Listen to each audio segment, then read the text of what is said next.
Well, hello and welcome once again to the DCL podcast, where we're inviting you to sit back, relax, and we'll be on our way shortly.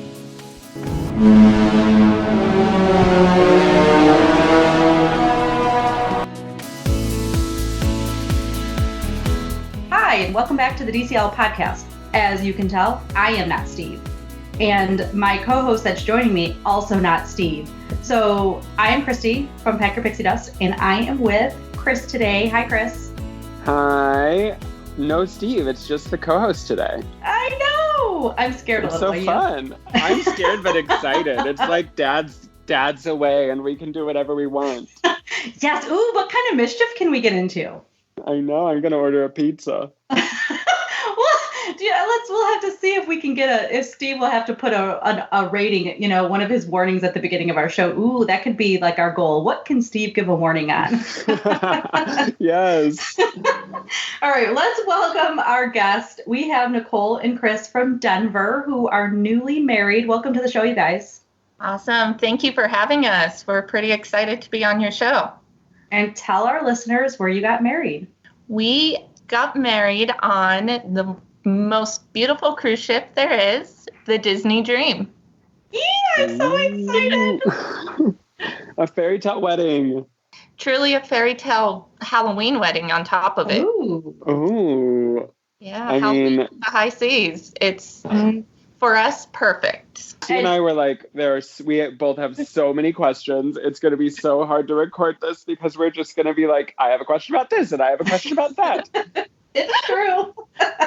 This really is our element. I mean, I think it's probably better that Steve is away and texting us right now, by the way, we just got text from him. He needs to leave us alone. We're busy recording. So Steve. I know, he's in pilot school. So I don't know, most people in the world, which it's probably better we don't know this, but pilots have to go to school every year and get recertified. And they have to go through all these tests and simulator tests, training, and to make sure they can still be pilots. And so that is where Steve is this weekend. Wow. Meanwhile, Christy is trying to survive the snow. Yeah, the snow. There's so much snow on the ground still. It's so ridiculous. And I'm running a 10K in beautiful sunny California this morning. You win. I know. It was a Jurassic Park 10K at Universal, and it was amazing. I can't think of anything worse than that. Running with the dinosaurs. Like, did dinosaurs jump out and scare you? There was a couple of that, but it was mostly just like nerds who love Jurassic Park running and getting medals. All right. And I got 3 medals because I did the challenge, so I'm feeling pretty good. Yeah, those medals were awesome, although also scary looking a little bit, if you ask me. Did you run 3 different races? So you ran a 5K yesterday, a 10K this morning, and if you did both of them, they gave you a 3rd medal, which is like, you did our challenge. Ah, well, very good. Yeah. All right, well, let's get back to the point of the show. All right, Nicole and Chris, tell us your Disney story a little bit. Like, what is your background? Did you grow up going to the parks? Have you always lived in Denver? That's a little bit far away from both. For my Disney background story, I born and raised in Denver. I've grown up with Disney my whole life.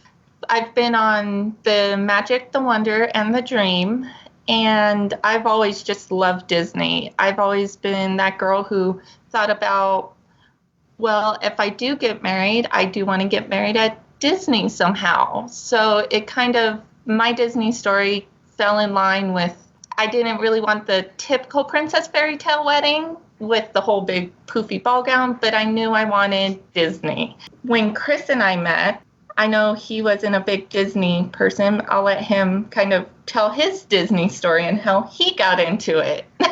I just kind of grew up with it a little bit for movie-wise and everything. And I just kind of fell into it with Nicole, and that's pretty much about it. He actually proposed to me in front of the Haunted Mansion at Disney World. So my favorite attraction, by the way, kind of falls into the Halloween theming of our wedding. He planned out with my mom the whole proposal. We had been together, a year and a half-ish? Year and a half. By the time of that, it was almost 2. It was his first time in Disney, and it was also his first Disney cruise. And it was actually his idea to get married on the Disney cruise ship. It was, again, Halloween on the high seas for his first cruise, and he looked at the pumpkin tree and said, "Can we get married here?" I looked at him and I said, "It's Disney. I don't see why not." And kind of written from there. So we planned a Disney Halloween wedding on the high seas. So for our listeners, essentially, this episode is all about their getting married on a Disney cruise, which is just so exciting. That sounds like a really good proposal, Chris, and it sounds absolutely perfect for the relationship you and Nicole have and the things that she loves. Well done. Yeah, I tried. I mean, you sort of like took the cake there. I haven't heard of many like people just sort of going all in on Disney, even if they weren't like huge Disney fans before, you know? I'd have to give Chris definitely lots of props. He knew and still knows how much I love and adore Disney. And he took the proposal and then the wedding and allowed it to be Disney, which I thought was really cool because, like he said, he didn't grow up with it to the extent that I did. So I was pretty lucky to find him, honestly. It was about a year then in between the engagement and the wedding. Just over. Yeah, it was a year and about a month because he actually proposed to me on my birthday in September. So it was a nice little birthday present. That is a great little birthday present. Yeah. Now, through the like limitations of podcast world, I'm like, I wish I could see your ring. I know. We'll have to get pictures so we can post. Yeah. Well, I'm sure all the listeners will want to see. So a year went by. You saw the Halloween tree and you were like, we could do this. We could do it on the ship. Did you start gathering information on your first Halloween on the High Seas cruise, or did you wait till you got back to the States and just started researching there? I had done a little bit of research prior just because, you know, me being a dreamer, I'm like, I want to know what this is all like. But a lot of the research did happen after we got home from Chris's first cruise and the whole proposal vacation. I guess you could call it proposal vacation. I did most of that research back home just because there's really nowhere to find much information about the weddings right on the cruise ship unless you run into a bride or someone who will talk to you. So you don't know much about it until you Google Disney weddings and then their website pops up and you start going into that rabbit hole of, oh, I can get married here or here or here.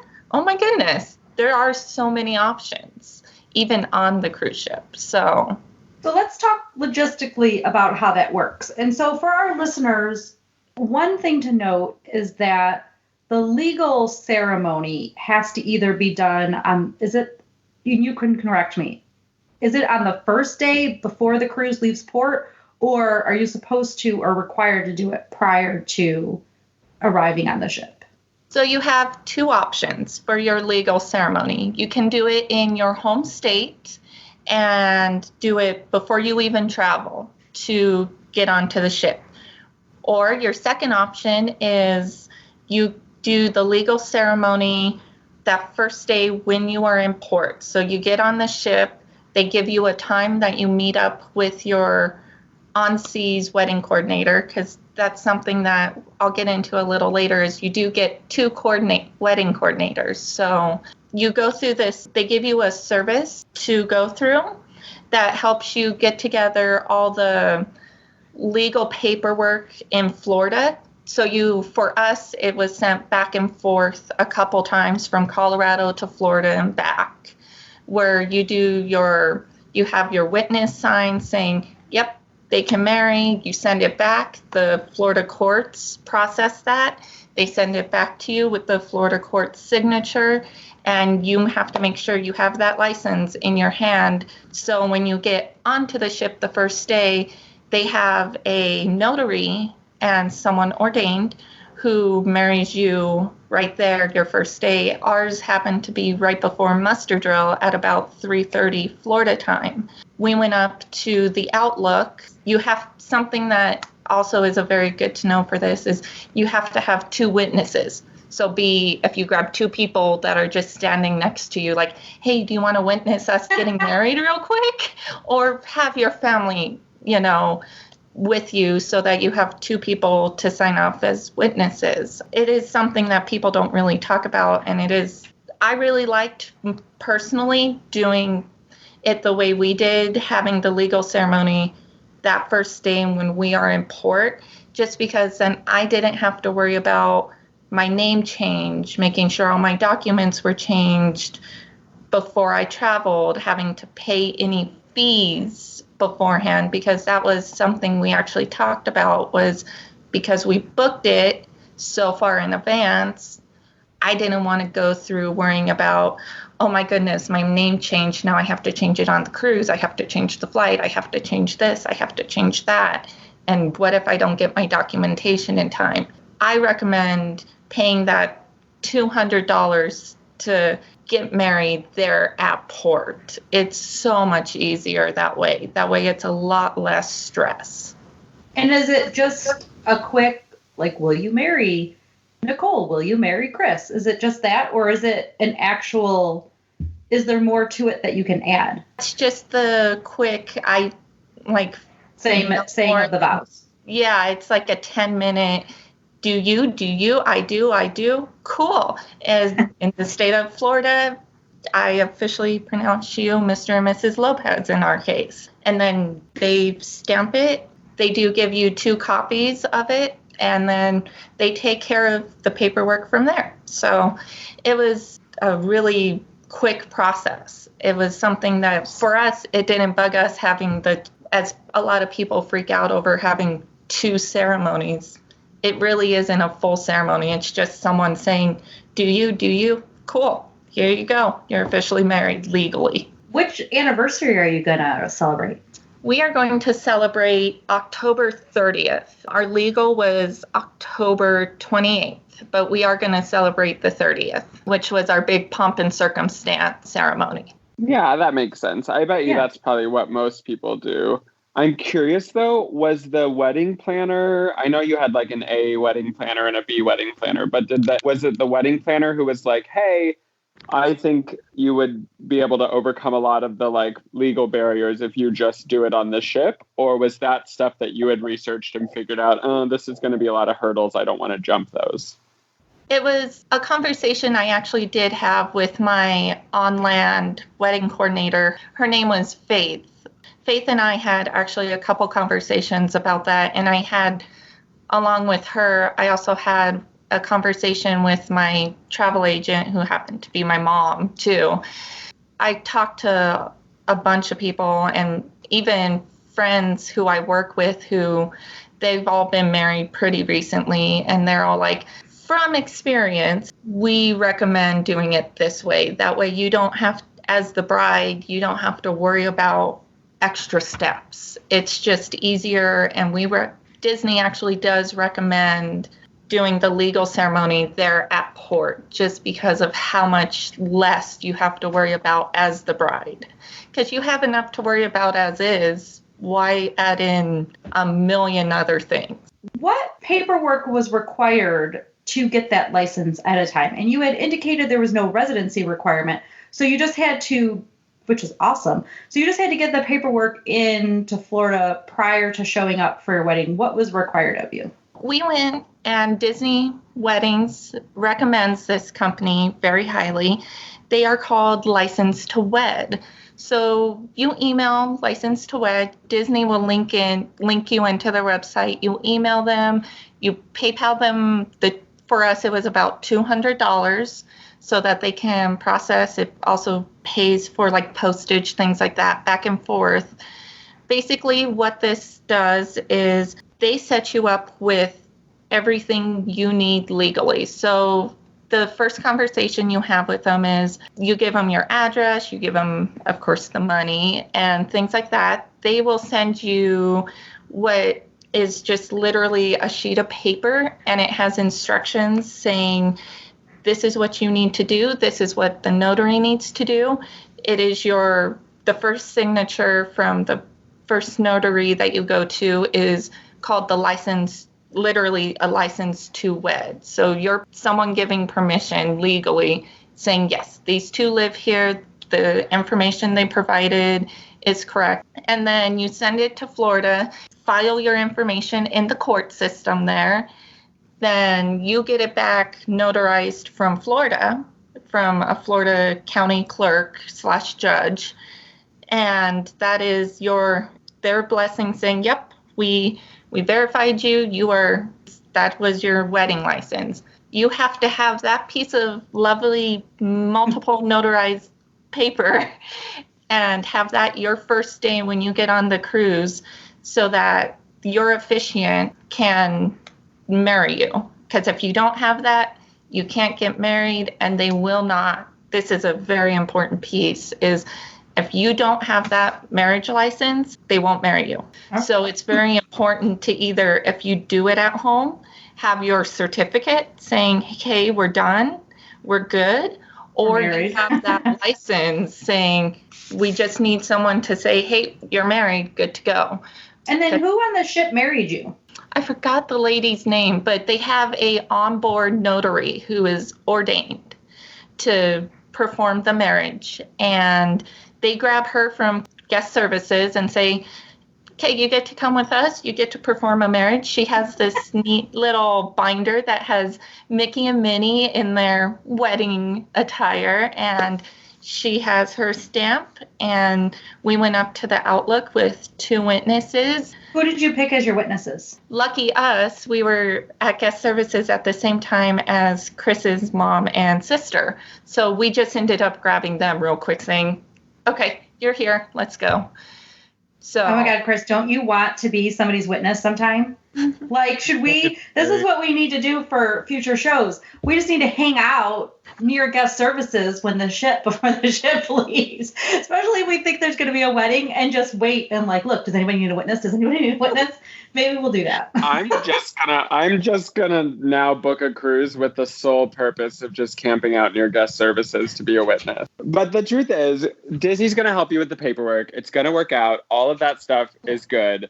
Now I need to get to the pomp and circumstance, because I want to know what it was like to actually have the like not legal ceremony, the one that's like in the atrium for all the people to see, amazing one. Yes. Okay, let's get there. I guess first we should say, do you remember how many months in advance did you get to talk to the wedding planner at Disney, or when did you get to pick the date? Like, so Chris, I know the other stuff's more exciting, but let's just get a tiny bit more of the, back end stuff out of the way so that our listeners. I support you. The travel agent in you is helping listeners, and I'm over here like, vacation. Let's get to the party. Okay.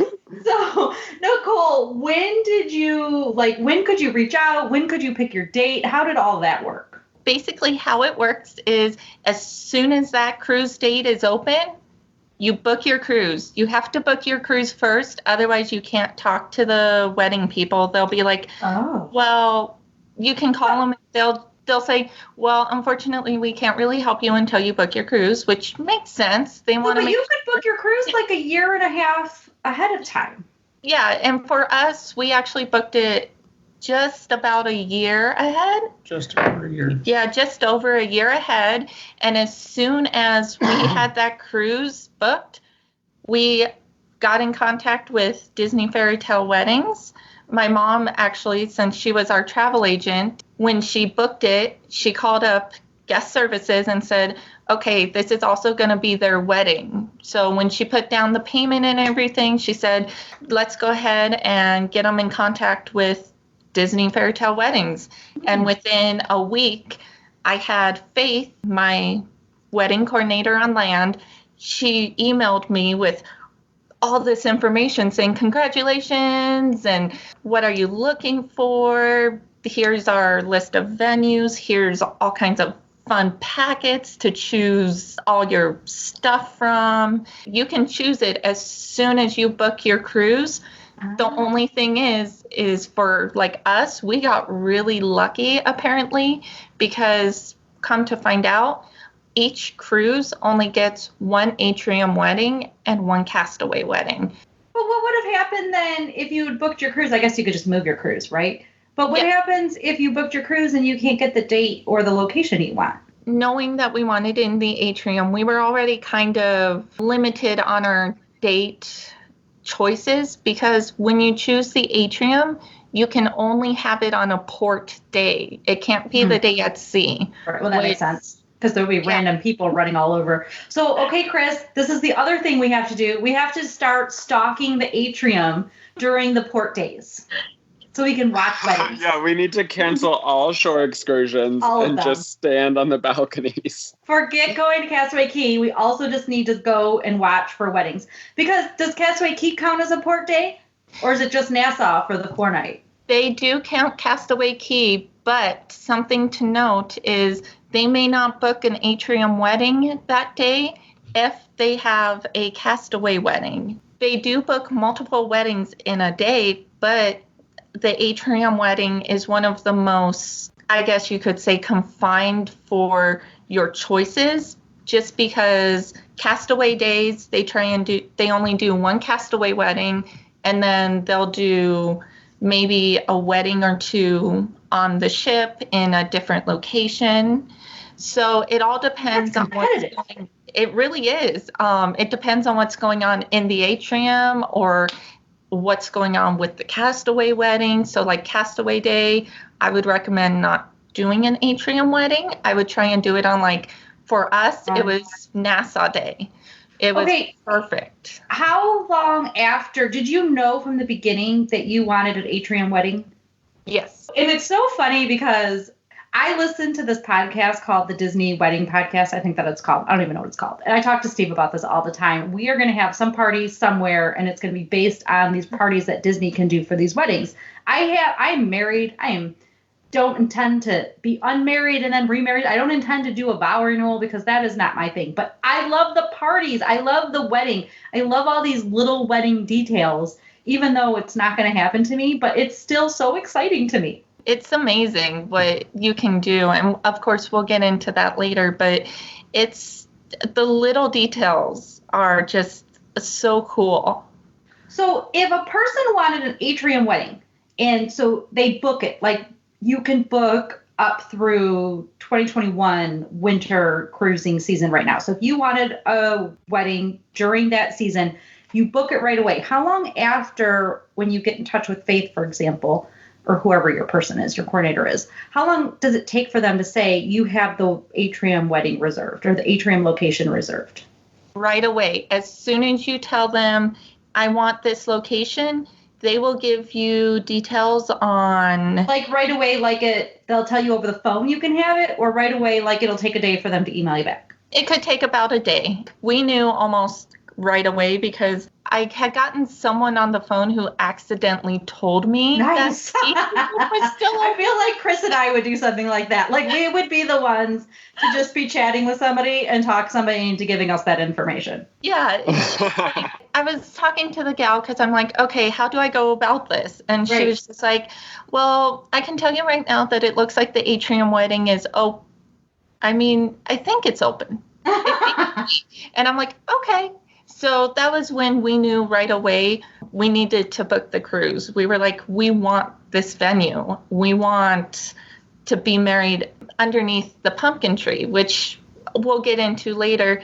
It's a very unconditional spot in the atrium. It's not when you get the atrium wedding, that's not the default spot to be set up. You actually get set up somewhere else. But we knew right away we wanted the atrium wedding. So it was like, okay, we got to book this cruise right now. I mean, we were like, okay, we have the down payment? Let's go.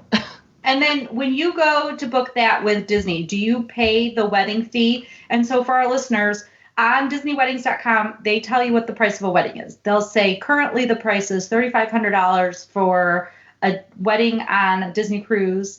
And then if you want, and that's with an asterisk because different locations could be different prices. And then Castaway Cay starts at $4,500. And it sounds like from talking to Nicole prior to the show, the atrium is that additional $1,000 as well. So as of the prices as of right now, so you can always look online to see what the prices are And I'm assuming that it's the price when you booked is the price you'll pay versus the price of that it turns into whenever you're having your wedding. But do you have to pay that entire balance when you secure the location, or do you make payments? It's actually very nice because it works like your normal cruise add-ons, like a port experience or something. So you pay for it. It has to be paid in full date.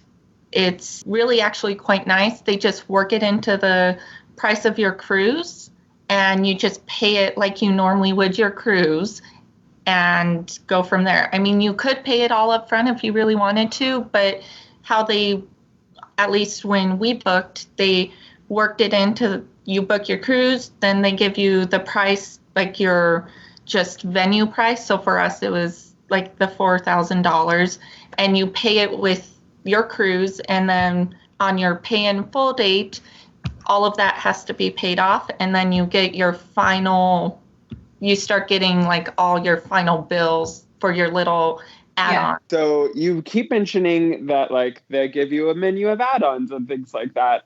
Are those add-ons things that are like, do you want the extra mega big cake, or do you want the like this or that? Or are they add-ons that could even be something like, hey, this is essentially my honeymoon cruise and I get first dibs on a cabana, or I can book like a special Palo or Remy dinner on the night of my wedding, like way before booking opens for everyone? Or when you say add-ons, do you mean something completely different?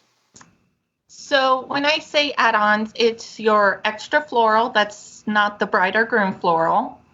That is included in your package. You have the option of buying your groomsmen, your bride's attendants, bouquets. Those are extras. They come at a pretty hefty extra cost. And then it's like your cake. There are some premium flavors and designs for the cake that you can pay an extra like $200 for. There's some decoration extras, which we were not able to get because the cruise lot for that's our specific cruise, we're a Halloween on the High Seas cruise. We weren't able to get some of the extra venue decorations just because it's already decorated, which I mean worked for us. We wanted those Halloween decorations anyways. So when I refer to the extras, it's things like that. As for like a cabana, you can put that request in with the coordinator. I think they have one cabana that they might have, set aside as so I have a wedding person type deal. If they want it, they can have it. Otherwise, they release it to like normal, first come, first serve cabana. But as a bride, you can put that request in with your coordinator, but there's no guarantee that you will get it, as always. So the extras you get a separate bill for. Those aren't worked into your cruise price with your venue cost. What is included in a Disney Cruise Line wedding? For our price, it is only 10 guests, including the bride and the groom. The basic cakes, not the premium flavors and fillings. The bride's bouquet, groom's boutonniere. It also included a night at Palo for the bride and groom only. A champagne toast or something, right? Yeah, the champagne toast. So you get one bottle of champagne and a bottle of Martinelli's sparkling cider free. So for if you have smaller children or non-alcohol drinkers, you have that option. You also get steaming / pressing of the bride and groom outfits, someone to play piano at both the reception and your ceremony, if you so choose to have them. We chose to have a mix of songs played off our phone and the piano player at the reception, just because I wanted a little bit of a specific bridal march. It wasn't your typical "Here Comes the Bride" thing. It was based off the Haunted Mansion type bridal march. So it was something for the ceremony. We chose not to have the piano player, but the hair appointment, like if the bride wants her hair done, that's something you pay for extra. but you pay for that on the cruise. So it gets charged to your room. And that cost me about $100 after tip, which really was not as bad as I thought it was going to be, because I was like, oh, my hair appointment's going to cost a lot because they're going to hate me. I have kind of short hair, you know, like they're not going to be able to do what I want with my hair because it's kind of short. Never worry about that. That's another thing. Future brides, don't worry about what you do and don't want with your hair. Go to the consultation and they're amazing. They're true hair angels there. I loved it. So, you know, it includes quite a bit. For us, they did change how many guests are included now with the change of price that you were noting. But any extra guest over that, what's included is $20 a guest. So it's really not that bad to have extra guests come to your ceremony. And something too is when they send you your little packet of here's your choices, the flowers, you have very specific flower arrangements that you can choose from for your bouquet, which are all listed on the website. They have some beautiful bouquets, and then they have, like I said, 2 new ones. They don't show on their website right now. When I checked as of about a week ago, they weren't up yet. But the roses are the only bouquet that you get a color choice in. Everything else is either, it's pretty close to what the website shows you. So those colors don't change. It's just the roses and, the lilies as well. There's a lily bouquet that you can get some color changes in. And if you really wanted, you can do 2 colors. I know the roses, you can choose 2 color roses if you prefer. I did just 1 color, solid color. So What color? I did red. It looked really well with the flowers my mom ended up putting together for my bridesmaids. Our colors ended up being red, a dark purple, and orange, and along with some ivory in the bridesmaids bouquets. So it looked absolutely gorgeous, and it had that Halloween vibe without looking it had that Halloween romantic vibe is what I tell everyone, because I also had the ribbon wrapping done in black instead of the ivory white that they do. Oh my gosh, that's so pretty. Was your wedding dress a white dress, or what was that like?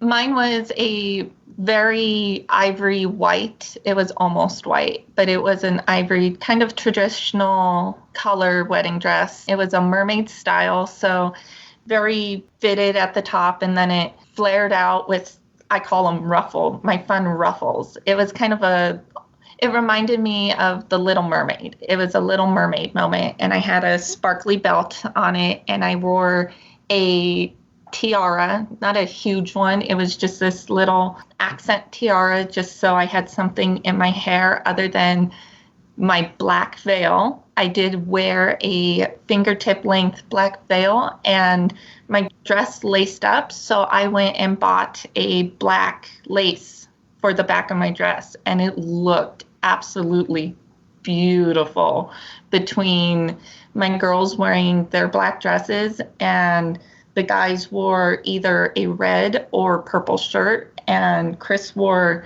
a dark gray vest and pants. I mean, I love a tasteful tiara moment. I'm also sensing a theme here. You had a Haunted Mansion proposal, a wedding under the Halloween tree. I think Steve's actually going to be sad he's missing this. This is all his element if there ever was one. Yeah, Christy's not that big on Halloween. I'm here for all holidays. And Steve also just went on a Halloween on the High Seas. So this is very exciting. And you said that you did the orange and the purple, which are also the colors that Disney likes to have. I bet you there was some nice orange and purple like bunting in the atrium. Yeah, the orange, I pulled the orange in because of the tree, and then because of if you've ever been on the Halloween on the High Seas, the garland is like orange leaves, like very fall colored leaves. So I wanted to pull that in to have that nice, transition. So it wasn't all red and purple. It also brought in the colors of kind of the atrium and how they decorate. So it really tied everything together so beautifully. It sounds beautiful. Chris was hinting at something that we haven't talked about yet, which was cake and premium cake flavors. And I'm just curious, what are the premium cake flavors and what did you all get? For the cake, you get 3 options standard. They're very florally. They're fondant flowers. They're gorgeous, but if you're not into flowers, I highly recommend upgrading. For your just classic cake flavors that you don't have to pay anything extra on, you get like a chocolate cake, a vanilla cake, or a marble cake. And then you get 3 different type of filling options in which you get 3 flavors under each option. So like you can get a mousse, a ganache, or a buttercream. And then you get to pick like, for a mousse, they have a lemon mousse, strawberries and cream, or vanilla. The ganache is, of course, chocolate, lots of chocolate, and more chocolate. It's just a matter That sounds like the perfect cake. Yeah, exactly. It's a matter of if you want like raspberry with your chocolate or just plain milk chocolate or a dark chocolate. And then buttercream, they have standard a citrus lemon, a vanilla bean, or a peanut butter. And then for the upgrades, you get 3 cake options. Noting for the upgrades as well, you go from fondant flowers to actual real flowers on your cake. So the cake is 2 of the cake options for the upgrades are fondant covered cakes, but you get real flowers instead of your typical fondant flowers. And one of the cakes goes with the new fondantless kind of frostingless trend. It's kind of a bare minimal cake and they put flowers on it. It's pretty, but not our thing. You want more frosting. I don't know that would have matched the Halloween and the high seas wedding either. No, our cake actually didn't really match our Halloween because you are so limited on it. We chose one that was called Nautical. So you get a floral cake topper that matches your floral selection. And then in that floral cake topper, they have a plexiglass cake topper that says love, and the O is an anchor with Mickey in it. So the Mickey represents the O. And then you get 2 little plexiglass Mickey anchors to match your topper. It's super adorable and worth the extra. And then like your premium cake flavors, you can get red velvet if you're into that, an orange almond, a chocolate fudge cake. And then you have your same mousse, ganache, or buttercream options. Then you extend into under mousse, you get a dark chocolate truffle, a white chocolate option, and an amaretto option. Your ganache, you have a hazelnut chocolate, orange white chocolate, or a caramel milk chocolate ganache. And then buttercreams, you can get a pistachio, a cookies and cream, or a dark chocolate. It took us a little while to actually choose the cake flavors. I assume for Disney Cruise Line, you don't do a cake tasting like they do at Walt Disney World weddings, right? Correct. You do not get that cake tasting. So you're kind of flying in the dark. Knowing Disney, and because we've done my family has done multiple cakes just through Disney, I had a good idea of what a lot of these things would taste like already. So we were kind of going off of previous experience from me and Chris trusted me a lot on this one. So it was like, okay, this is what I know is good. This is what I know it's not my favorite. It would be someone else's favorite type thing. We went with, in the end, we did choose the nautical cake with the marble cake itself, but we did the upgrade to the amaretto mousse filling. And I can tell you, it was absolutely delicious, and everyone loved it.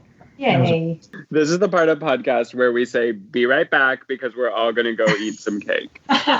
We definitely need a snack after that. I know. I consider myself a cake connoisseur. And that sounds delicious. I feel like I've actually done that like celebration cake. You know how like before your cruise they give you that little like buy some stuff before you get on. And one time we were going for our honeymoon and I was like, I'm gonna surprise Seth with a cake. But I will say that it was just sort of like a nice cake, but like a Costco flavored cake. And so I was like, I would probably go the upgrade route that you're talking, because amaretto mousse sounds a lot better than like the Mickey shaped vanilla cake that we had. So that sounds delicious.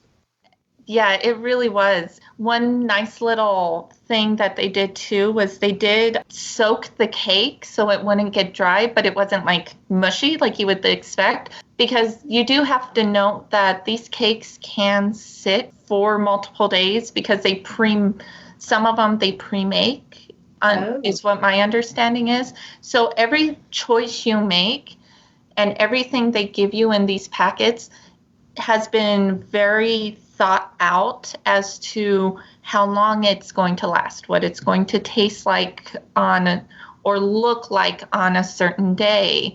So like the floral, there's a reason why it's so limited. It's because they know these floral options will last for a 7-day cruise. That's a very good point. Beyond, because that was something at first I was a little upset about. I'm like, this is all I get to choose from? And then it made sense after talking to Faith, my online coordinator. She was like, you have to understand that Disney has chosen this stuff because of how long it may have to sit in a box, in a cooler, to keep it preserved and looking beautiful for your day. Because all the floral arrangements are done off the ship and then brought onto the ship. So it's just something that it's a good little note to have, that even though it's not a lot of options, the options they do have make sense. We should go back for a second. How did your families take it when you decided you were getting married on a Disney cruise? And, how many people did you invite and who all were able to make it? My family was ecstatic because we love Disney cruises. It's kind of our thing. It ended up being our 5th Disney cruise. So my mom and dad were like, sweet. And even my brother, because it's my brother and I as siblings in the family, him and his girlfriend were like, done, check mark, let's go. As for Chris's family, my mom and my sister have never taken a cruise, so we were very particular on which one that we took. But on top of that, because we didn't want to do like a 7-day and have them hate it, so we did that. What was it, 4-night? Yeah, it was a 4-night Bohemian, and they absolutely loved it. They were very skeptical about it at first because they've never been on one. But after the first day and a little bit, after having dinner and stuff and kind of being able to walk around the ship and everything, they absolutely loved it.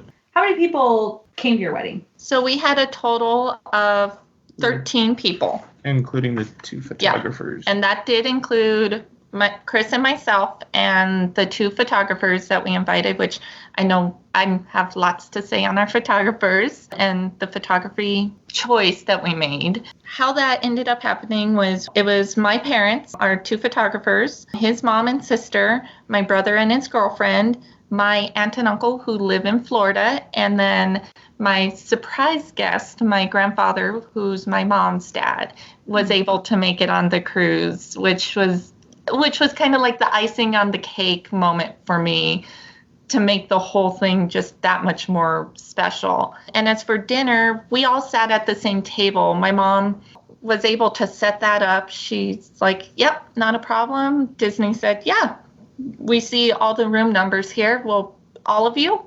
And my mom said, yep, all 13 of us at one table.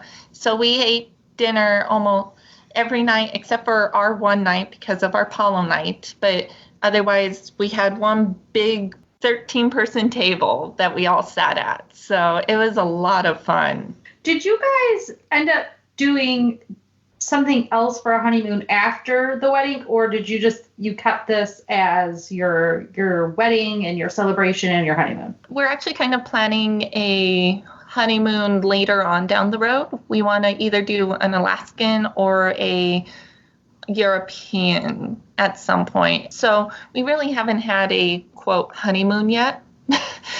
But we're kind of doing the, hey, let's save up for a bigger cruise type idea for sure. For that. So you could call it a mini honeymoon, I guess. That's what all my coworkers were calling it. They're all guys. I work in construction, and they're all like, oh, so it's your mini honeymoon too. And I'm like, if you want to call it that. No, that's great. And then did you guys end up doing a reception at home at all, or you just left the cruise ceremony as it? We're actually in the middle of planning our at-home reception. We're going to have it in May here in Colorado. We had decided that since we didn't really want the big wedding per se, we both knew almost immediately we wanted to keep the wedding itself pretty small, pretty intimate, family-only type setup. So the cruise fell in line perfectly with that idea. And we were like, well, we can just do a big at-home reception party a couple months later when the weather's nice in Colorado and everyone's cool with, yep, we'll go to Colorado. We won't get stuck by snow. We won't get this. We don't have to go on a cruise to come see you. It just ended up being a little better that way. And you got married on the Nassau day. So then the Castaway Cay day was it the following day? Our cruise, we got one of the cool ones where it was flip-flops. So we went to Castaway, then Nassau. Oh, so you relaxed before your wedding day, which was kind of nice. Yeah, it was really cool. We actually did on Castaway, I had a secondary dress where I knew I was going to wear it to Palo because I'm like, there's no way I am wearing the wedding dress to Palo. I wasn't going to eat much that night. And Palo is that's one of those meals you want to not be worrying about, I'm wearing a corset, I can't eat type thing. So we did a mini photo shoot with our photographers on Castaway, actually. So it was a lot of fun. And how did it work out with picking your photographers? So I know you wanted to talk about that. So obviously Disney, you can book photography through the Disney people, which has its own price, and then you don't know who your photographer is. Or you can hire somebody, like we had a previous episode where we had a photographer on, where they hired the person ahead of time. Had this person that you used, are they from Florida? Had they done other wedding shoots, or did you know them from Colorado? The photographer, it's kind of, I call it the saga, because we knew we wanted photography regardless, but we had heard from people and reading the different Disney boards and reviews online that the photographers you get on the ship are more point and shoot photographers. They're the same people who come around to your table or do the character photography. So they don't specialize in weddings. So they may not grab some of those intimate details that a wedding photographer or outside photographer does. So we knew almost immediately we wanted an outside photographer. However, it was kind of hard for us because we had a limited budget. And I had reached out to quite a few photographers. I will say many of them never responded back to me. I had a total That's ridiculous. Yeah, I was quite upset because some of them, I adored their photography, and then to not hear back from them, even saying, I'm sorry, but here's your options if you can expand your budget. I would have liked to hear that. But I heard back from a total of 3 photographers, one of which I didn't choose because she was asking lots and lots and lots of money. So it was unfortunately out of our budget. The second photographer was straightforward, said, I can't even reach your budget. There's no way I can make this work. So I was like, okay, thank you for, your honesty and letting me know. Third photographer was S&S Photography. They are based out of Orlando. we actually ended up booking them as our photographers. So SNS Photography is a husband and wife group, Stan and Charlene. Charlene reached back to me. I emailed them through their website. She got back to me within a couple days. If I remember correctly, it was the day after I reached out to them. And she said, I would love to have a phone call with you. So we had this almost 2-hour long phone conversation about how we can make it work with my budget. And we made it work. And fun story about them. This is their first Disney cruise, which meant we were their first Disney cruise wedding. So they had such a new and fresh perspective on all the pictures that they took, because you see a lot of times where you see kind of the same pictures from each photographer. They have their signature pictures. Right. And I'm like, I fell in love with a lot of those. That's why I reached out to the photographers I did. But then when I found out that Stan and Charlene had never been on a Disney cruise, at first I was like, are we sure we want to do this? And then it was like, no, looking at their Instagram and their website, their photos were just what we were looking for. The style, the look, the feel, everything. So we were like, we're getting 2 photographers, both of which who are very excited. Okay, little nervous, but we're going with it. Why not? Let's have fun. Let's let them do this. And I don't regret it whatsoever. I will warn brides, future wedding brides, is you will bust your photography budget. Just, it's worth it. Just whatever you think you have in mind for photography, try and double that just to be on the safe side, because it is so worth getting that outside photographer. I know for me, we had them basically the whole cruise. They were so excited. Charlene's like, I want to get pictures on Castaway, the private island. How did it work to get pictures at Castaway? Did you get them approved, or did you just go and stand in different spots and get pictures? We literally just came off the ship, and I came off the ship in the dress I was taking pictures in, which wasn't my wedding dress since it was the day early. I had a secondary dress I got. Chris had a secondary kind of outfit too, that both of which could get wet, so we wouldn't have to worry about saltwater, sand, all that fun stuff. We're like ruining a outfit. And they had their camera gear, and we basically got off the ship and started taking pictures. And nobody said anything or cared. Yeah, no one cared. As long as you don't have a drone, you're fine. No one cares. And you're not getting in the way of the Disney photographers in their staged areas. As long as you don't get in their way, you're fine. They don't care. They're like, have fun. And congratulations, by the way. You get lots of that. All the cast members are like, oh my gosh, when did you get married? Or are you getting married today? And you're like, oh, I'm getting married this day. And we're just doing some fun shots on the beach today. So no one cared, as long as you just don't get in the way of the Disney people. And that's a good advice. Don't get in the way of the Disney people. Yeah. Probably good advice in general. Yeah. So you got to take pictures on the island, which is really pretty. Also, that makes me so excited for Lighthouse Point, because that would be... Also, this entire conversation makes me excited for Lighthouse Point, because you were just talking about how, you can't always get Castaway weddings because they book early, or, sometimes you can't get Atrium weddings because they book early. But if you have ships that stop on both Castaway and Lighthouse Point, then you sort of get to choose which island vibe do you want to get married on. I really wonder what they're going to do about that. I know, it's going to be really cool. But back to your actual wedding. This is the thing that I think I'm trying to wrap my mind around. You have all these guests. I'm assuming family. You said that you were allowed up to 8 guests.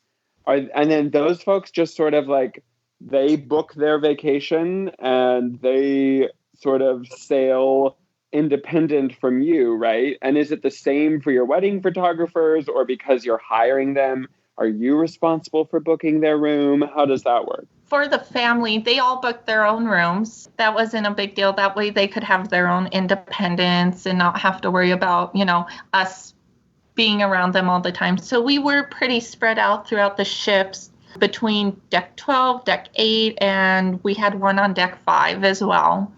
Who was on deck 12? My parents. Very nice. Yeah, it actually ended up being the room the bridal party got ready in. Nice. Just because it being a bigger room, it definitely suited what I needed to fit my dress a little better. Luckily, I think the guys ended up getting ready in Chris's and I's room, which we had room 10,000. So we were all the way down at the end of the hall. It was so quiet. It was great with the veranda. The veranda was beautiful. I love that veranda down there because you have one stateroom on one side and then you have the crew, like a crew deck. Type veranda, what it looked like on the other side, because you're at the end of the hall and it's a crew only entrance right there.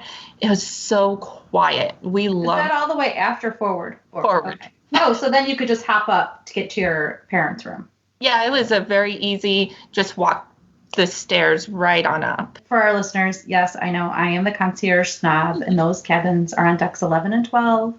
But deck 12 only has concierge rooms, which is why I knew it rang the bell of, well, that is a concierge cabin. So that's how you booked your family. Oh, wait, did you tell us what you did for the wedding photographers? Okay, so the wedding photographers, we ended up paying for their cruise. So they got their own stateroom, which was, they were like, the only things we request are please don't put us by an elevator and stair, lobby. And we're like, no, that's just mean. By the way, we wouldn't do that. And something with a little bit nice of a view. And I'm like, done. You're getting a veranda like everyone else. No questions asked. Like, we wanted them to feel as special and enjoy the cruise as much as we and all the family who was booking their own. We wanted them to have just as amazing of an experience as everyone else. So why not? Did they sit too at dinner? Did they sit with you at dinner? Oh yeah, they sat with us and everyone got along great. My Stan got along with my dad really well. So I know they had lots of conversations. I know Charlene, she's like she is a social butterfly. So she got along with everyone as well. So that was like another plus side of having those two was they were so amazing. And my family and Chris's family welcomed them and everyone got along beautifully. Yeah, so it's almost like it's not just the cost of the package, but it's the cost of making sure that your wedding photographers have space that you sort of have to build into your budget, right? Yeah, for us, that's how that worked. I know every photographer is a little different. Some photographers are, okay, so you pay for my room and a package, but because it was Stan and Charlene's first time, they kind of worked with us a little bit on what they had us take care of. Just because, like I said, this was their first Disney wedding, and so far all the pictures that they have sent us, they're just beautiful. I'm like, I can't wait until after the new year to get the rest of them. I'm like rocking in my chair back and forth going, I can't wait. Of course, really if you don't have them yet. Yeah, well, they had kind of warned us ahead of time was because it's Christmas card season. Christmas card turnaround is going to take a little bit of priority, and we were okay with that. Well, and you got married 3 weeks ago, right? Yeah. Yeah, exactly. So it takes a while. Yeah, exactly. That's why we're not mad, and we're like, yeah, we know we kind of got married at the beginning of the holiday season where everyone's like, I need a Christmas family photo. Can you get that done? Yeah, where like a Christmas family photo will be maybe 5 to 10 shots where we had probably well over 2,000. So what else did you add on anything else as far as your wedding enhancements go? The only thing, like I said, we really added on was I did the Mickey crystal and the 12 single crystals to add into my bouquet. We didn't do any of their floral because we ended up customizing everyone else's floral outside of Chris's and my bouquet. We wanted to customize those quite a bit. So we ended up doing fake flowers for those, and they turned out so beautifully. And then the cake was really the only other upgrade. You can upgrade to a different champagne, which we chose not to do because the Fairy Tale Cuvée champagne is, I love and adore it. So we chose to keep that. Yeah, that champagne is like Disney's special champagne, right? The Fairy Tale?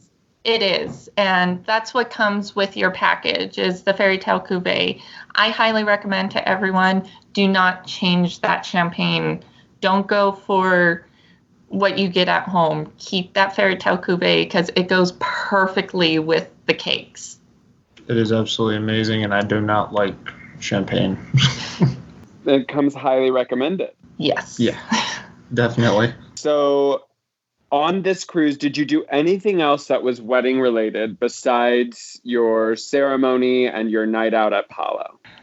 All the wedding related stuff was basically centered around the ceremony and our night at Palo and our quick little castaway shoot, which took an hour but got tons of amazing photos. But we really didn't, there's not much else to do wedding related on the ship because everything's pretty contained within your ceremonies and everything, unless you choose to maybe have one big to do with everyone at Palo. But otherwise, we chose not to really do much else wedding related. We did do a Palo brunch with all the family the day after the wedding, kind of like our, thanks for coming. But otherwise, we kind of wanted everyone to enjoy having a little bit of a vacation as well. That sounds like fun. Also, then if I'm picking up correctly, that means your itinerary was Castaway Cay on your first day, and then did Nassau on your second day, and then your third day was a sea day before going back? Yeah, yep. That is exactly. Oh my God, that is a dream itinerary. I want to look those up and book one because the worst part of every cruise is ending on a castaway day when you have to run back to your room and pack. Oh, I agree completely. Yeah, we actually got super lucky because it being Halloween week, literally we were on the ship for Halloween too. So it was like, everyone's like, how'd you manage that? It wasn't booked up? What?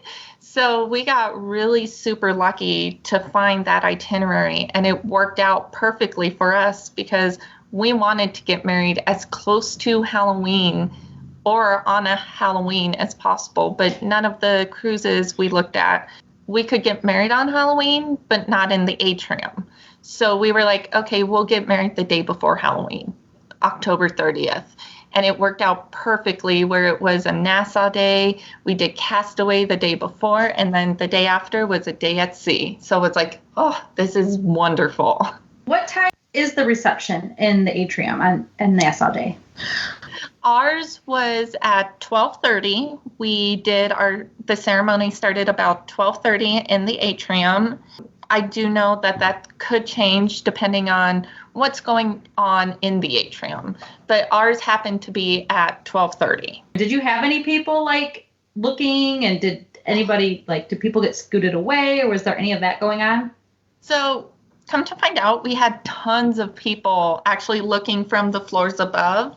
One thing that they do is on the main atrium floor, they will scoop people away to keep it as kind of quiet as possible for the actual ceremony.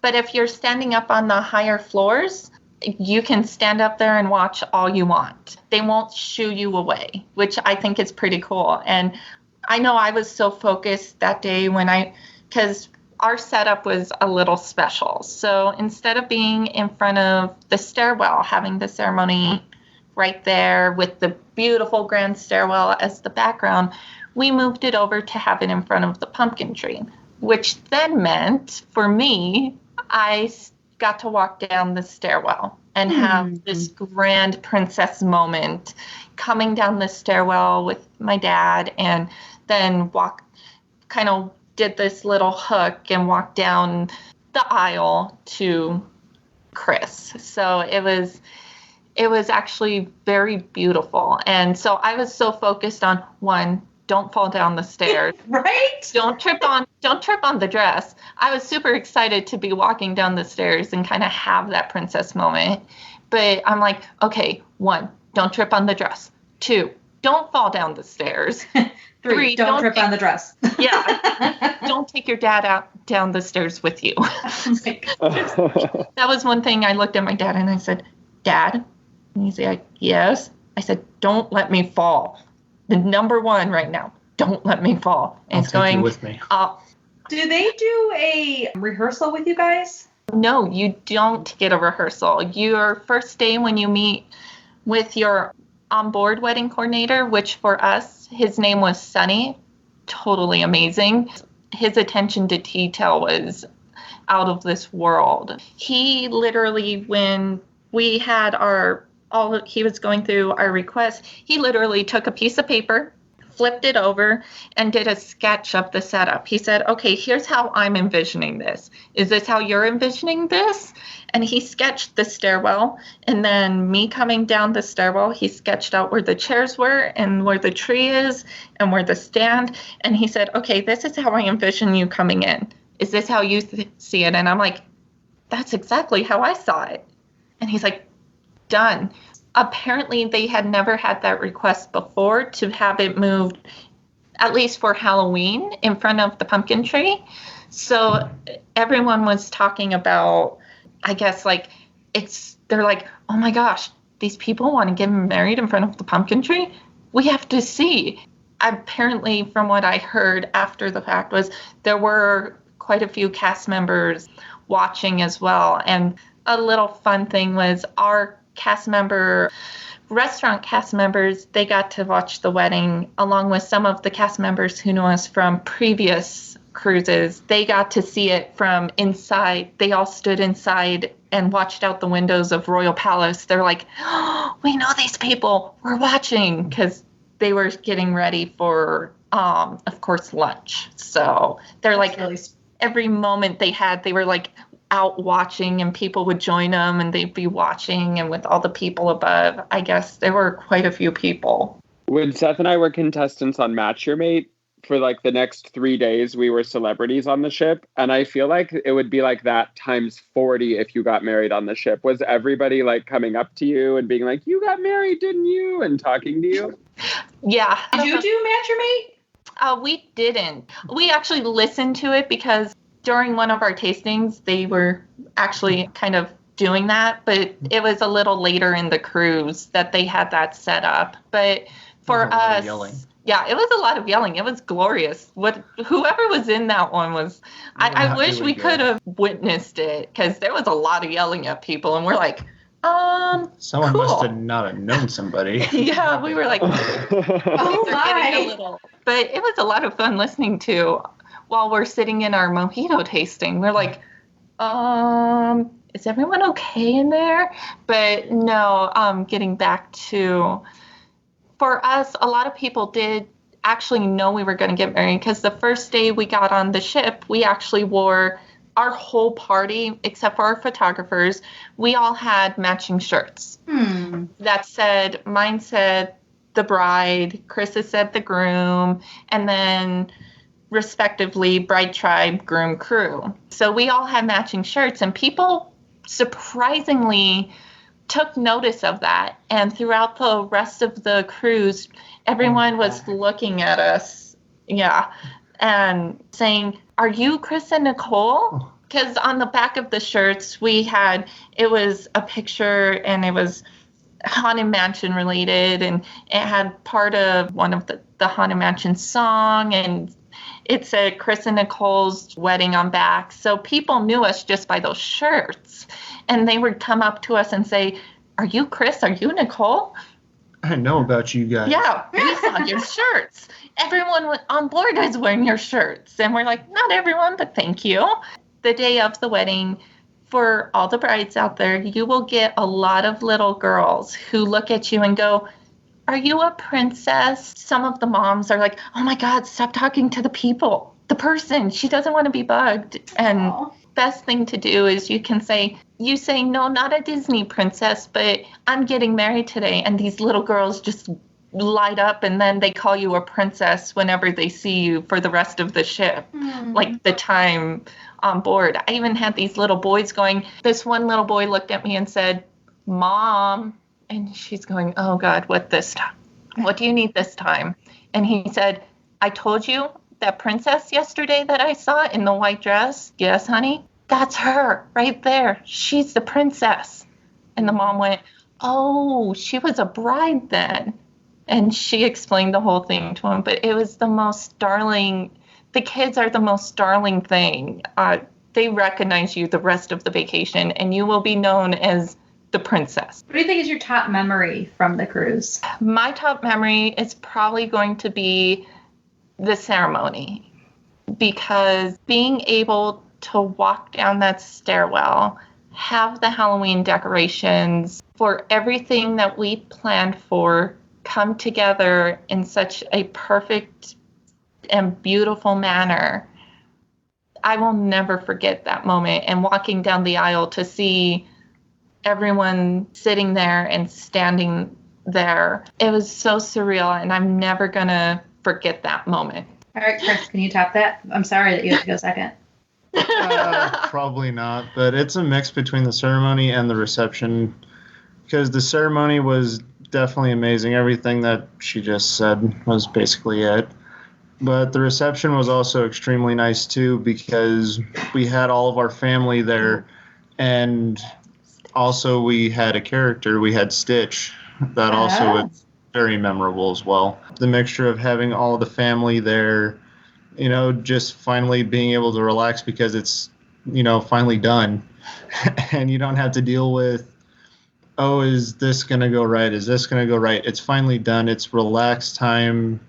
Well, only for a little bit because we ran around taking pictures. But it was really nice to be able to enjoy that, get a bunch of amazing pictures with all of our family, and just kind of enjoy the moment of where we were at. And also the outlook just is really nice and very secluded from having a bunch of other people just randomly coming in like, oh, hey, they're not supposed to be in here. It's just away from everyone else, and you're able to just enjoy being with your family and enjoying the time that you have right there. Well, thanks, Nicole and Chris, for coming on with us this afternoon. I absolutely loved hearing, I think Chris did as well, hearing about your wedding. Again, I appreciate, I think I stalked your photographer somehow on a Facebook group or Instagram or somewhere. So then she got the information to you. So I just truly appreciate that, because this has been a show I have been wanting to do for quite a while. So it was super exciting to actually get to sit down and record it. So thank you very much for coming on with us. Thank you so much for coming on. And thank you guys for having us. It's been fun reliving our wedding and sharing little details with you guys. Well, when the cat's away, the mice will play. Good job, Christy and Chris, getting that episode out. And I really want to thank Nicole and Chris for coming on and sharing just their amazing experience getting married on the beautiful Disney Dream this past Halloween. And if you haven't had a chance to go over to our Facebook page, DCL Podcast, go ahead and do so. And underneath this episode, we'll post a bunch of pictures from their wedding, so you can go over there and see just some of the amazing photos that they got while they were married on board the beautiful Disney Dream. Well, we are coming into Valentine's Day, so I want to wish everybody out there celebrating, you and your significant others, Valentine's Day 2020, all the best, and just have a magical time and day on February 14th. If you're enjoying the podcast, we sure would love it if you would help us out, if you would go over to iTunes and give us a review. There's been a lot of them lately, and we really do appreciate those. That helps us get known a little bit better in the podcasting community. So when people go and search for Disney Cruise Line information, our podcast pops up. Thanks to all of you who have taken the time to go over and do that. If you would like to come on the show and share your experiences with Disney Cruise Line, Adventures by Disney, or even some Run Disney stuff, we'd love to have you. You can reach out to me, Steve, at DCLpodcast.com, and we'll work it out to get you on, and you'll be able to share your experiences as well. We just love doing that. If you would like to support the show, you can do so over at patreon.com/DCLpodcast. Well, I think that's like all the news, and we're going to get out of here today. Thank you so much for coming back and taking a listen. If you are heading out on your next vacation between now and our next show, all of us here at the DCL Podcast would like to wish you fair winds and safe travels as you head out on that next adventure. Once again, thanks for coming back and taking a listen, and we'll see you next time on the DCL Podcast.